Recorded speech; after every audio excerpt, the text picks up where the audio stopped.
Howard, I'm so glad I saved your number. My husband fell at a construction site and is in critical condition. I knew it wasn't safe. I'm very sorry to hear that. I just want to let you know I'm here to help. Yeah, tell me more about it. Work injuries not only affect the victim, but also everyone around them. Inc. Law is Chicago-based and here to advocate on your behalf. With over 100 attorneys and staff, if you or someone you know has questions about a work injury, call 312-6-million. Injury law made personal. That's Inc. Law.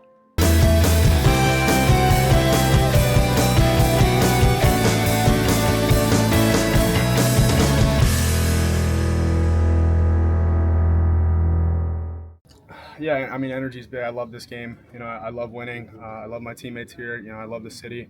So, we know what we're playing for. It's a lot more than for ourselves, and we're playing for each other every day. And so that's the energy is it's natural. It's easy when you come into this locker room. And, you got this group of guys. So I can't thank them enough for allowing my personality to come out like that. Sweeping the Kansas City Royals. So now, Jim, on that front, the White Sox are 5-2 this season against the Royals. The last two seasons combined, they were 4-22. So they've already beat the Royals more in 2026 than they did all of 2024 and 2025.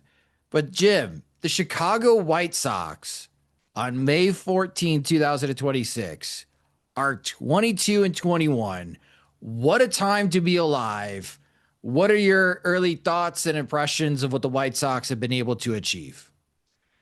It's amazing based on everything that had kind of gone right, but also a lot of things that had gone wrong with like their outfield not being what they thought it was going to be, with like Luis Angel Acuna being a zero, with Edgar Caro being a disappointment when he had a chance to prove himself as a number one catcher. Like so many things that could have really just wrecked the White Sox.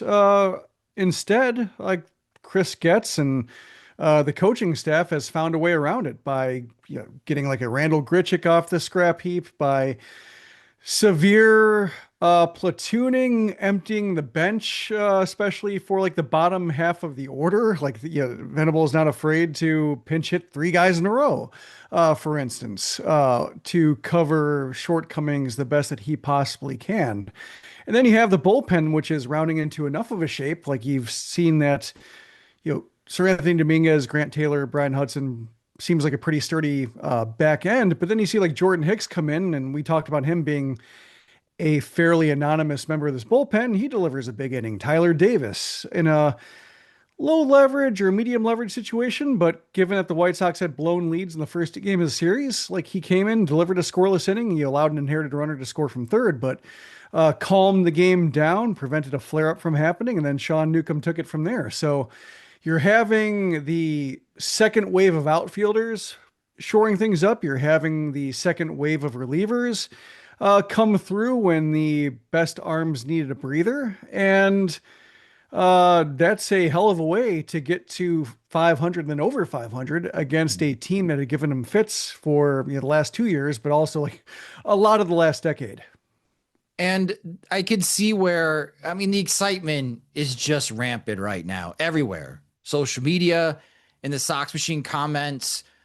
I'm not going to tell anyone to stop dreaming. If you saw my tweets this morning, I'm trying to come up with ideas, Jim, that the White Sox should go trade for Mike Trout and Byron Buxton to help out with the outfield. Like, I'm even bordering delusion right now on what to dream about this White Sox team. And like, I'm glad you pointed out everything that has gone wrong for the White Sox, because in a lot of ways they shouldn't be in the position that they are. Their opening day starter, Shane Smith, got optioned because of poor performance, and now was a rotator cuff issue.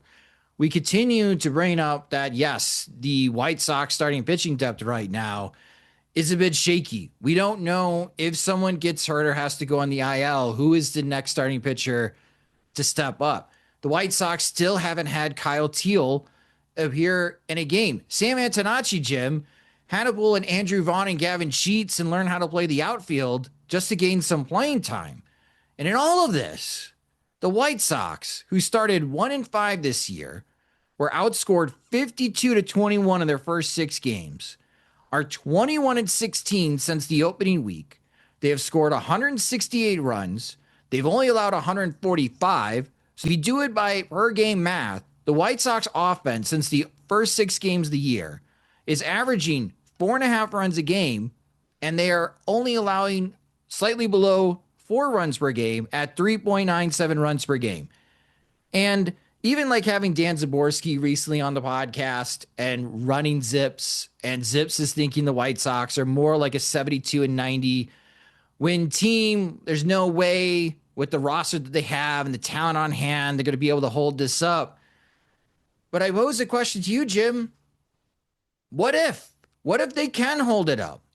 If you just recently wrote about Miguel Vargas and his hot streak, if you didn't get a chance to read that feature, and Miguel Vargas had another strong series against the Royals, Jim. If you have a solid middle of the order in Miguel Vargas, Munetaka Murakami, and Colson Montgomery, if the role players are picking up the slack, you got a surprise ace all-star performance out of Davis Martin, and the bullpen is holding, and Will Venable is pushing the right buttons, instead of like us for years trying to figure out what could go wrong, let's take a moment. What could go right for the White Sox? Yeah, especially with Teal returning. I think that's really, you don't want to put too great of expectations on a player who's a second year player coming off a grade 2 hamstring strain. So it feels like it's all setting up for Teal's going to come and then this team's going to explode. And then like perhaps like he's going to struggle or show some rust and like the bat's not going to be there. And then, you hope that just because Caro has been, it's just been so tough for him over the first 6-7 weeks. And, Drew Romo's done a good job of being like the fourth catcher coming in and being fairly interesting. But, he's also not somebody you expect to shoulder a load, but like them getting by, you hope that like they've set such a low bar for catcher that Teal, even if he's inconsistent or, needs a little time to get back up to speed, like he's still better than what they had. But I think the other, kind of in between this hodgepodge of your role players, fourth outfielders kind of rotating through the 3 outfield spots. And then you have like the 3-4-5 hitters or 2-3-4 hitters in Murakami, Montgomery, and Vargas. You also have like the middle class, which I think is like Sam Antonacci and Chase Mydroth, the grind set twins, as James called them, which I like a lot. I love the nickname. But they provide, and here's, knock on wood that Antonacci's like little limp into second base wasn't, anything more than a cramp.